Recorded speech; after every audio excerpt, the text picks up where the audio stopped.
ورسوله الكريم أما بعد فأعوذ بالله من الشيطان الرجيم بسم الله الرحمن الرحيم فمن يعمل مثقال ذرة خيرا يره ومن يعمل مثقال ذرة شرا يره صدق الله العظيم إن الله وملائكته يصلون على النبي يا أيها الذين آمنوا صلوا عليه وسلموا تسليما الصلاة والسلام عليك يا رسول الله وعلى آلك وأصحابك يا سيدي يا حبيب الله لنا شمس وللآفاق شمس حضرت ام المؤمنین مائی عائشہ صدیقہ رضی اللہ تعالی عنہا آپ اپنے دیوان میں فرماتی ہیں کہ ایک ہمارا سورج ہے مدینے کا لنا شمس وللآفاق شمس اور ایک آسمانوں کا سورج ہے وشمسی خیر من شمس السماء آپ فرماتی ہیں میرا سورج مدینے کا آسمانوں کے سورج سے کئی گنا بہتر ہے پوچھا اے ام المومنین آپ کا سورج مدینے کا محمد مصطفیٰ کی صورت میں آسمانوں کے سورج سے کیسے بہتر ہے تو آپ فرماتی ہیں فَإِنَّ الشَّمْسَ تَطْلَعُ بَعْدَ الْفَجْرِ وَشَمْسِي تَطْلَعُ بَعْدَ الْعِشَاءِ آپ فرماتی ہیں کہ آسمانوں کا سورج تو فجر کے بعد طلوع ہوتا ہے میرا سورج محمد مصطفیٰ کی صورت میں عشاء کے بعد بھی طلوع رہتا ہے فجر کے بعد بھی طلوع رہتا ہے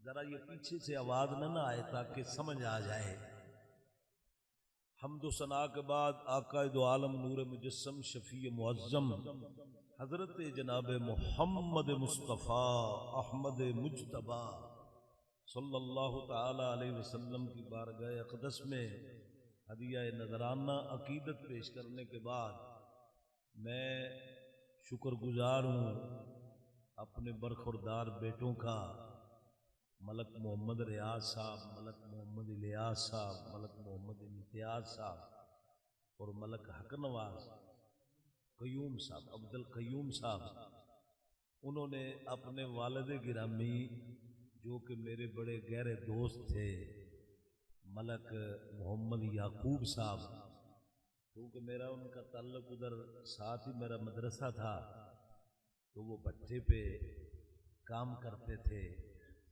یہ ساری حلال کی روزی کا اثر ہے سرکار دو عالم کی حدیث ہے الصادق الامین مع النبیین والصدیقین والشہداء والصالحین جو سچا تاجر ہے حلال کی روزی کما کر بچوں کو کھلانے والا ہے وہ قیامت کے دن نبیوں اور صدیقوں اور شہیدوں ولیوں کے ساتھ اٹھایا جائے گا تو میں نے ان کا زمانہ بڑا پایا ہے ان کے بیٹے بھی ادھر ماشاءاللہ ان سے ملاقات ہوتی ہے تو وہ نہایت خوش مزاج ابھی بھی میرے دماغ میں ان کا نستا ہوا چہرہ نظر آ رہا ہے یقیناً وہ جنتی آدمی تھے یقیناً جنتی آدمی تھے کیونکہ ان کے سارا کردار ان کا جنتیوں والا تھا ان کا اخلاق بڑا اچھا تھا اخلاق اچھے والے کو اللہ فرماتا ہے انک لعلی خلق نظیم یہ میرے مصطفیٰ کی صفت ہے اللہ تبارک و تعالیٰ ان کے درجات میں بلندیاں عطا فرمائے تو ان کا رانا محمد اصغر چشتی صاحب کے ساتھ بڑا گہرا تعلق تھا ان کے وہ یار تھے کیونکہ میرا کبھی کبھی ان کے ساتھ تذکرہ ہوتا نا کہ ملک صاحب کبھی کبھی مسجد صوبے دار میں بھی آ جایا کرو نا جمعہ پڑھنے کے لیے تو کہتے کہ اچھا میں آؤں گا لیکن میں رانا صاحب کے پیچھے جمعہ پڑھتا ہوں ماشاءاللہ کیونکہ رانا صاحب بھی ایک عاشق رسول آدمی تھے بہت ہی کامل ہستی تھے عشق رسول میں، اور نہ ڈر بے باک عالم دین تھے۔ اللہ تعالیٰ ان کو بھی عقیدے کے بہت پختہ تھے۔ جماعت اہل سنت کا مجھے انہوں نے امیر بنایا ہوا تھا، اور وہ ناظم اللہ تھے، لیکن وہ امیر کے بھی کام خود ہی کرتے تھے۔ بڑی عظیم شخصیت تھے۔ اللہ تعالیٰ ان دونوں کو، جس طرح حضور کی حدیث ہے نا، المرء مع من احبا، جس کو دنیا میں جس سے محبت ہوگی قیامت کے دن بھی اسی کے ساتھ اٹھایا جائے گا۔ تو اللہ تعالیٰ ان دونوں شخصیتوں کو اپنے پیارے محبوب کے جھنڈے تلے جگہ عطا فرمائے۔ حضرات گرامی، جو بھی میں عرض کروں گا کوشش کروں گا کہ قرآن پاک اور حدیث پاک سے عرض کروں، کیونکہ یہ میرے بیٹوں نے مجھے ان کی محبت کی وجہ سے بلایا ہے۔ تو دیکھیں، نیکی اور بدی ان دونوں میں بڑا اثر ہے۔ وہ نیک صالح اعمال کرنے والے شخص تھے۔ قرآن پاک فرماتا ہے فَمَن يَعْمَلْ مِثْقَالَ ذَرَّةٍ خَيْرًا يَرَهُ، جس نے ذرہ بھر بھی نیکی کی نا وہ اپنی آنکھوں سے دیکھ لے گا۔ وَمَن يَعْمَلْ مِثْقَالَ ذَرَّةٍ شَرًّا يَرَهُ، اور جس نے ذرہ بھر بھی بدی کی ہوگی نا وہ اپنی آنکھوں کے سامنے قیامت کے دن دیکھ لے گا۔ کیونکہ جب بچہ بالغ ہوتا ہے نا تو اس کے دونوں کندھوں پر اذ یتلقی المتلقیان عن الیمین وعن الشمال قعید ما یلفظ من قول الا لدیہ رقیب عتید، وہ دونوں فرشتے جو بھی زبان سے کلمہ نکلتا ہے اس کو درج کر لیتے ہیں۔ آپ نے یہ سنا ہوا ہے اور یہ حقیقت ہے، قرآن پاک ہے، اس میں کوئی شک کرنے والا بھی کافر ہو جائے گا۔ کرامن کاتبین یعلمون ما تفعلون، یہ کرامن کاتبین فرشتے ہیں۔ تو ہم اپنے آپ کو سمجھتے ہیں کہ شاید ہم آزاد ہیں، آج ہماری ہر چیز ہمارے تابع ہے، ہماری آنکھیں ہمارے تابع ہے، ہمارے ہاتھ ہمارے تابع ہیں، ہمارے پاؤں ہمارے تابع ہیں، ہم اپنی مرضی سے جو مرضی کریں، کیا ہمیں پوچھنے والا کوئی نہیں ہے؟ یہ غلط بات ہے۔ ایسے سمجھو نعرہ تکبیر، نعرہ رسالت۔ حضرات گرامی، یہ ہمارے جسوس ہیں۔ قیامت کے دن نا ہماری آنکھیں، ہمارے کان، ہمارے ہاتھ، یہ سارے کے سارے قیامت کے دن ہمارے لیے گواہی دیں گے۔ اس کو قرآن خود کہتا ہے وَقَالُوا لِجُلُودِهِمْ لِمَ شَهِدْتُمْ عَلَيْنَا قَالُوا أَنْطَقَنَا اللَّهُ الَّذِي أَنْطَقَ كُلَّ شَيْءٍ۔ یہ جب جلد بول کر گواہی دے گی نا، ہاتھ گواہی دیں گے، پاؤں گواہی دیں گے، تو بندہ پوچھے گا وہ تو میرے متعلق گواہی دے رہا ہے؟ میرا جسم، میرا بدن، میری جلد میرے متعلق گواہی دے رہے ہو؟ وَقَالُوا لِجُلُودِهِمْ، کیوں گواہی دے رہے ہو؟ لِمَ شَهِدْتُمْ عَلَيْنَا، ہم پر گواہی دے رہے ہو؟ تو یہ سارے کے سارے اعضاء بول کر کہیں گے قَالُوا أَنْطَقَنَا اللَّهُ الَّذِي أَنْطَقَ كُلَّ شَيْءٍ۔ اللہ قرآن میں فرماتا ہے کہ یہ سارے بدن، یہ گوشت یہ بول کر کہے گا کہ دنیا میں ہم تیرے تابع تھے، لیکن ہم بھی اللہ کی مخلوق ہیں۔ جس اللہ نے ہر چیز کو آج قیامت کے دن بولنے کا حکم دیا ہے، ہمیں بھی بولنے کا حکم دیا ہے۔ اللہ اکبر۔ حضرات گرامی، توجہ کے ساتھ سنیں، نیکی کا بھی اثر ہے، برائی کا بھی اثر ہے۔ جو نیکی کرے گا نا، اس نیکی کا اثر کتنا ہے، غور کے ساتھ سنیں۔ قرآن پاک خود فرماتا ہے وَلَوْ أَنَّ أَهْلَ الْقُرَىٰ آمَنُوا وَاتَّقَوْا لَفَتَحْنَا عَلَيْهِمْ بَرَكَاتٍ مِّنَ السَّمَاءِ وَالْأَرْضِ۔ اللہ تعالیٰ پہلی قوموں کو فرما رہا ہے کہ اے اہل قریہ، اے لوگو، وَلَوْ أَنَّ أَهْلَ الْقُرَىٰ آمَنُوا وَاتَّقَوْا، اگر تم ایمان لاتے اور نیکی کرتے نا، لَفَتَحْنَا عَلَيْهِمْ بَرَكَاتٍ مِّنَ السَّمَاءِ وَالْأَرْضِ، تو ضرور ہم کھول دیتے تمہارے لیے آسمانوں اور زمینوں کی برکتیں۔ پتہ چلا کہ یہ نیکی کا اثر کیا ہے۔ ایمان لا کر تقوی اختیار کرنا، سبحان اللہ، اس کے ساتھ اللہ تبارک و تعالیٰ کی برکات نازل ہوتی ہیں۔ حضرت امام حسن رضی اللہ تعالیٰ عنہ، بلکہ اس سے بھی پہلے حضرت امام حسن اور ایک فلسفی تھا جس کا نام تھا ابو علی سینا، اس سے بھی پہلے ایک حضرت ابو الحسن خرقانی رحمت اللہ تعالی علیہ، آپ ایک زمانے کے بہت بڑے ولی اللہ ہوئے ہیں۔ آپ کے دور میں نا ابو علی سینا تھا، وہ فلسفی تھا، تو آپ ایک مرتبہ اپنے مریدوں کو فرما رہے تھے کہ اللہ اللہ اللہ اللہ کرنے سے نا، اللہ اللہ کرنے سے کیا ہوتا ہے، قلب صبری پر جب خفیہ طور پہ بندہ اللہ اللہ کا ورد کرتا ہے نا چند دن، تو اس کا اثر ہونا شروع ہو جاتا ہے۔ اس مجلس کے اندر ابو علی سینا بھی موجود تھے اور وہ فلسفی تھا۔ جب آپ یہ فرما رہے تھے تو وہ ہنس رہا تھا، کیونکہ فلسفی جو ہوتے ہیں نا ان کا کچھ دماغ اور ہی ہوتا ہے۔ تو حضرت امام ابو الحسن خرقانی رحمت اللہ علیہ نے جب اس کو ہنستے ہوئے دیکھا نا، تو آپ نے اس روحانی کے ساتھ، روحانیت کے ساتھ اس کو کہا، اوے او گدھے۔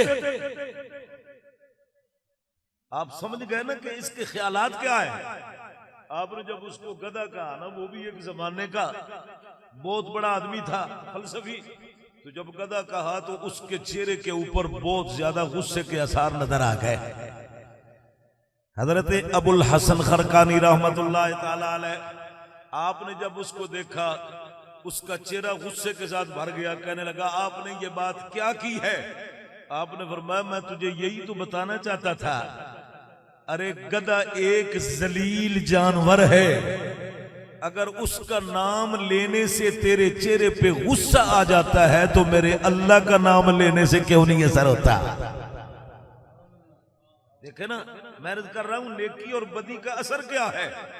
تو جب آپ نے یہ فرمایا اور اپنا تصرف جمایا تو وہ توبہ کر کے آپ کے قدموں میں حاضر ہو گیا۔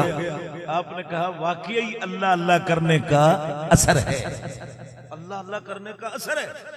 حضرت امام حسن رضی اللہ تعالیٰ عنہ آپ تشریف فرماتے تو آپ کے پاس ایک آدمی تھا تابعین میں سے، اور وہ شخص ربیع بن سبی تھا۔ یہ تفسیر ساوی میں بات لکھی ہے کہ ان کے پاس ایک نا آدمی آیا، آ کر کہنے لگا حضور بہت زیادہ قات سالی پڑ چکی ہے، کوئی ایسا وظیفہ بتاؤ جس کے ساتھ نا اللہ تعالیٰ بارش نازل کرے اور میرے ہاں میری زمین اگ گئے۔ آپ نے فرمایا جا کر استغفار کیا کر، اللہ اللہ کیا کر اللہ کی بارگاہ میں۔ تو اسی وقت ایک اور آدمی آیا، اس نے آ کر کہا حضور میرے مال میں برکت کے لیے نا کوئی ایسا وظیفہ بتاؤ، تعلیم فرمائے کہ جس کے ساتھ میرا مال برکت میں ہو جائے، اللہ تعالیٰ مال زیادہ کر دے۔ آپ نے فرمایا جا استغفار کیا کر، اللہ اللہ کیا کر۔ اسی وقت ایک اور آدمی آیا تو آ کر کہنے لگا میرے پاس اولاد نہیں ہے، کوئی ایسا وظیفہ بتائیں جس کے ساتھ اللہ تعالیٰ مجھے اولاد دے۔ آپ نے فرمایا جا استغفار کیا کر۔ تو حضرت ربیع بن سبی پوچھنے لگے حضور یہ کیا، جو بھی آتا ہے آپ اس کو استغفار کہتے ہیں، جو بھی آتا ہے اس کو استغفار کہتے ہیں۔ آپ نے فرمایا تو نے وہ آیت نہیں یاد کی جو سورۃ نوح میں ہے، فَقُلْتُ اسْتَغْفِرُوا رَبَّكُمْ إِنَّهُ كَانَ غَفَّارًا يُرْسِلِ السَّمَاءَ عَلَيْكُمْ مِدْرَارًا وَيُمْدِدْكُمْ بِأَمْوَالٍ وَبَنِينَ وَيَجْعَلْ لَكُمْ جَنَّاتٍ وَيَجْعَلْ لَكُمْ أَنْهَارًا۔ اللہ اکبر۔ اس نے کہا آپ نے 4 آدمیوں کو یہی اللہ اللہ کا وظیفہ بیان کیا ہے۔ آپ نے فرمایا تم نے قرآن نہیں پڑھا کہ حضرت نوح علیہ السلام نے اپنی قوم کو کہا تھا فَقُلْ تَسْتَغْفِرُوا رَبَّكُمْ، اے لوگو میں تمہیں کہتا ہوں کہ اپنے رب کی بارگاہ میں اللہ اللہ کیا کرو۔ فرمایا اللہ اللہ کیا کرو، استغفار کیا کرو. استغفار کرنے سے کیا ہوگا؟ یرسل السماء علیکم مدرارا. جب تم اللہ اللہ کرو گے، اللہ سے توبہ کرو گے تو اللہ تعالیٰ تمہیں موسلا دھار بارش عطا فرمائے گا.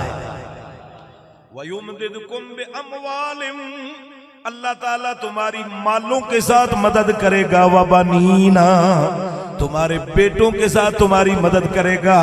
وَيَجْعَلْ لَكُمْ جَنَّاتٍ وَيَجْعَلْ لَكُمْ أَنْهَارًا. اللہ تمہیں باغ بھی عطا فرمائے گا، تمہیں نہریں بھی عطا فرمائے گا. پتہ چلا کہ نیکی کرنے کا اتنا بڑا اثر ہے. اور یہ نہ سمجھنا کہ صرف نیکی تو خود بھی کرے گا تو اس کا اثر ہے.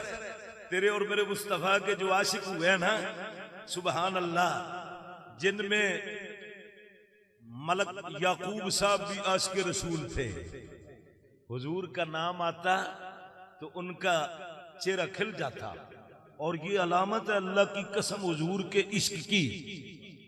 تم مجلس کے اندر حضور کے فضائل والی ایک حدیث دو بیان کر دو اور اس محفل والوں کو دیکھنا جن کے چہرے پہ بل پڑ جائیں گے، سمجھ لینا یہ اندر کا بیمار ہے. حضور کا نام سن کر یہ اندر کا بیمار ہے، اس کے چہرے پہ گھٹن آ رہی ہے. اور جس کا چہرہ حضور کا نام سن کر کھل جائے گا، سمجھ لینا یہی صحابہ کرام کی سنت ادا کرنے والا ہے.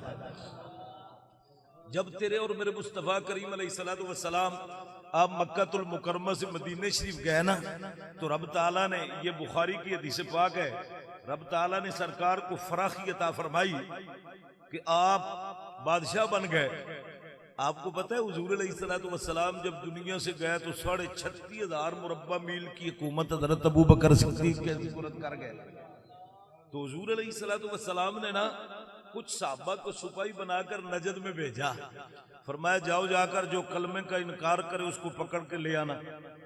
حضرت علی المرتضی شیر خدا کرم اللہ وجہ الکریم آپ ارشاد فرماتے ہیں حضور علیہ السلام کو جب کوئی ایک مرتبہ دیکھتا نا اس کے دل پہ روب طاری ہو جاتا، کیونکہ حضور نے خود بھی فرمایا نصرت بالرعب، میں روب کے ساتھ مدد کیا گیا ہوں. آج بھی تم جس نبی کی قبر پہ چلے جاؤ اتنا روب نہیں ہوگا جتنا روضہ رسول پہ جا کر روب ہوگا. وَنُصِرْتُ بِالرُّعْبِ، حضور نے فرمایا نصرت بالرعب، میں روب کے ساتھ مدد کیا گیا ہوں. جب تیرے اور میرے مصطفیٰ کریم علیہ السلام کے صحابہ نجد میں پہنچے تو وہاں پہ ایک چودھری تھا، بنو حنیفہ کے قبیلے کا سردار ٹہل رہا تھا. اس کا نام تھا سمامہ بن آسال. کیا نام تھا؟ سمامہ بن آسال. تو جب صحابہ نے اس کو جا کر دعوت دی نا، وہ کہنے لگا میں نہیں مانتا کلمے کو، میں نہیں مانتا کلمے کو. سرکار نے فرمایا جو انکار کرے اس کو پکڑ کے لا کے مسجد نبوی کے ستون کے ساتھ باندھ دینا. صحابہ اس کو لائے، جس طرح بہت بڑا ریچھ ہوتا ہے نا اس طریقے کے ساتھ اس کو گھریز کر، آج بھی وہ ستون موجود ہے، مسجد نبوی کے ایک ستون کے ساتھ اس کو باندھ دیا. تو جب باندھ دیا نا تو تیرے اور میرے محبوب علیہ السلام آپ نماز پڑھانے کے لیے حجرہ انور سے مسجد میں تشریف لاتے. حضور جب آئے تو وہ باندھا ہوا تھا. سرکار نے اس کو دیکھا اور دیکھ کر حضور نے فرمایا اے سمامہ تیرے دل میں خیال تو آتا ہوگا کہ مسلمانوں کے نبی نے، ان کے صحابہ نے مجھے باندھا ہے تو ان کا نبی پتہ نہیں میرے ساتھ کیا کرے گا، خیال آتا ہے؟ وہ کہنے لگا بالکل آتا ہے، بالکل آتا ہے. سرکار نے فرمایا کیا خیال آتا ہے؟ اس پر حضور کا روب تھا. وہ کہنے لگا ان تقتل زاد من وان تنعم علی شاکر وان كنت تريد المال فسلت منه ما شئت. میں نے آپ سے وعدہ کیا تھا نا، میری کوشش ہوتی ہے کہ میں قرآن اور حدیث سے جو بھی بات کروں نا، کیونکہ مجھے شعر نہیں آتے لیکن قرآن حدیث کا میں ذمہ دار ہوں. یہ بخاری شریف کی حدیث پاک ہے جس کا درجہ قرآن کے بعد ہے. تو تیرے اور میرے محبوب علیہ السلام نے فرمایا ہاں خیال آتے ہیں؟ وہ کہنے لگا آتے ہیں. پہلے تو خیال یہ آتا ہے کہ یا رسول اللہ اگر تم مجھے قتل کرو گے نا تو کسی عام آدمی کو نہیں قتل کرو گے، بہت بڑے خونی کو قتل کرو گے۔ اس کے دو معنی ہو سکتے ہیں، ایک یہ ہے کہ میں کوئی اکیلا آدمی نہیں ہوں، میں تو بنو حنیفہ کے قبیلے کا سردار ہوں، تو اس لیے مجھے عام آدمی کو قتل نہیں آپ نے کرنا۔ دوسرا معنی یہ ہے کہ مجھے آپ نے جو قتل کرنا ہے بہت بڑے خونی کو قتل کرنا ہے، تو یہ دو معنی ہو سکتے ہیں۔ تو دوسری بات کہنے لگا ان تن ام علی شاکر، اگر آپ رحم کرو گے تو کسی عام آدمی پر رحم نہیں کرو گے، میں جس مذہب میں بھی گیا ساری زندگی ان کو جا کر یہ کہتا رہوں گا، وہ لوگوں مجھے مسلمان پکڑ کے لے گئے تھے تو ان کے نبی نے مجھ پہ رحم کیا ہے۔ تیسری بات ہے وَإِن كُنْتَ تُرِيدُ الْمَالَ فَسَلْتُؤْتَ مِنْهُ مَا شِئْتَ، اگر تم مجھ سے مال مانگو تو میں مال چھڑانے کے لیے ان کو پیغام بھیجوں گا تو وہ آ کر مجھے چھڑا کر لے جائیں گے، سونا مانگے چاندی مانگے جو بھی مانگے۔ تیرے اور میرے مصطفیٰ کریم علیہ السلام نے فرمایا اے صحابہ اس کو آج رات بھی باندھ کے رکھو۔ دوسرا دن آ گیا، سرکار نے آ کر یہی پوچھا ماذا عندک یا سماما، اس سماما کوئی تبدیلی آئی؟ دوسرے دن کہنے لگا ان تن علی شاکر، اگر رحم کرو گے تو بہت بڑے شاکر پہ رحم کرو گے، اگر قتل کرو گے تو ان تقتل زاد من وان کنت تريد المال فسلتوت من ما شئت۔ سرکار نے فرمایا آج پھر اس کو باندھ کے رکھو۔ جب تیسرا دن آیا نا تو سرکار تشریف لائے، کرتا کیا تھا؟ مفسرین لکھتے ہیں کہ جب سرکار اجرے سے نکلتے نا تو اس طرح آنکھوں کی ٹک ٹکی لگا کر دیکھتا جاتا، جب سرکار نماز پڑھا کر واپس جاتے تو پھر بھی دیکھتا جاتا۔ تیسرا دن آیا تو حضور صلی اللہ علیہ وسلم میں آپ کو بتانے لگا ہوں کہ نیکی کا اثر کتنا ہوتا ہے، سبحان اللہ۔ تو تیرے اور میرے مصطفیٰ نے تیسرے دن پوچھا ماذا عندک یا سماما، وہ سماما کوئی تبدیلی آئی؟ کہنے لگا یا رسول اللہ وہی پہلے دن کی باتیں ہیں، ان تقتل ذات من وان تنعم علی شاکر وان کنت تريد المال فسلتوت من ما شئت۔ سرکار نے فرمایا اطلقوا سماما، صحابہ اس کے رسے کھول دو کھول دو۔ صحابہ کرام پریشان تھے کہ اتنی مشکل کے ساتھ اس کو ہم نجد سے لے کر آئے اور سرکار سے مال لے لیتے، سونا لے لیتے، چاندی لے لیتے، اتنا امیر آدمی تھا۔ سرکار تو دلوں کے بھید جانتے تھے نا۔ اب اس نے کیا کیا، مسجد نبوی کے گیٹ سے نکلا اور ساتھ ہی ایک انصاری کا باغ تھا، وہاں پہ جا کر غسل کرنے کے بعد گیٹ سے اندر آ کر محبوب کا چہرہ دیکھ کر پڑھنے لگا اشہد اللہ الہ الا اللہ واشہد ان محمدا عبدہ ورسولہ۔ کلمہ طیبہ پڑھ کر مسلمان ہو گیا۔ حضور نے پوچھا او سماما تیرے رسے کھولے تھے اب کیسے آ گیا؟ سماما بن اسال کہنے لگا وہ رسے تو کھول دیے، اب زلفوں کا قیدی کر لیا نا۔ جو حدیث کے الفاظ تیسرے دن اس نے بولے تھے نا، وہ الفاظ نوٹ کر لیں کہ تیرے اور میرے مصطفیٰ کریم علیہ السلام کی بارگاہ میں نا وہ بول کر کھڑا ہو کر کہنے لگا اے محبوب اللہ کی قسم فواللہ ما کان علی وجہ الارض وجہ ابغض الی من وجہک فقد اصبح احب الوجوہ کلہا الی۔ یہ بخاری کی الفاظ ہے۔ عرض کرتا یا رسول اللہ آج سے پہلے آپ کا نام سن کر آگ لگ جاتی تھی، لیکن آج صبح سے محبوب اللہ کی قسم وہ محبت ہو چکی ہے کہ پوری کائنات کی ذاتیں ایک طرف اور محمد مصطفیٰ کی ذات ایک طرف۔ اب میں پوچھتا ہوں کہ دیکھیں کہ تیرے اور میرے مصطفیٰ کریم علیہ السلام کے اس کردار سے اس کو کیسے محبت آ گئی اور ایمان آ گیا۔ پتا چلا کہ توحید کی محبت بعد میں آتی ہے، محمد مصطفیٰ کی محبت پہلے۔ وہ کہنے لگا یا رسول اللہ صلی اللہ علیہ وسلم فواللہ ما کان علی وجہ الارض بلد، یا رسول اللہ مجھے مدینہ طیبہ کا جب نام آتا تھا تو میرے دل میں آگ لگ جاتی تھی، لیکن آج پوری کائنات کے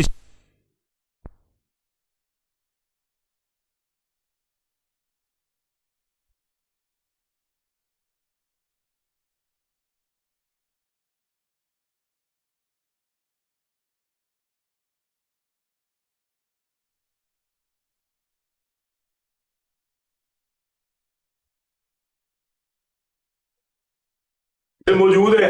اسی موضوع پر میں عرض کرتا تو حضرات گرامی، چونکہ آج جمعے کا دن ہے تو جمعہ بھی پڑھنا ہے، اس لیے میں اتنی لمبی تقریر نہیں کرتا، صرف ایک حدیث کا اشارہ کر کے بس ختم کرتا ہوں کہ تیرے اور میرے مصطفیٰ کے صحابہ ان کا ایمان کیسا تھا. اللہ ہمیں بھی ایسا ایمان عطا فرمائے. تو یہ جو ان کے بیٹے کر رہے ہیں نا، یہ کوئی عبث کام نہیں ہے. مت کوئی سمجھے کہ یہ ایک رواج ہے، نہ. حدیث پاک موجود ہے مشکاہ شریف کے اندر، حضور فرماتے ہیں کہ قیامت کے دن کچھ ایسے لوگ ہوں گے کہ جن کے درجے اور بلند ہوں گے. تو درجے تو مومنوں کو بلند ہوں گے، کیونکہ کافر مومن کے لیے دعا کرے تو اس کا تو اثر، اس کی اپنا ہی اثر نہیں تھا نیکی کا، تو دوسرے کو کیا اس نے ثواب پہنچانا ہے. مومن کے لیے دعا کرے گا تو اس کا اس کو اثر ہوگا نا.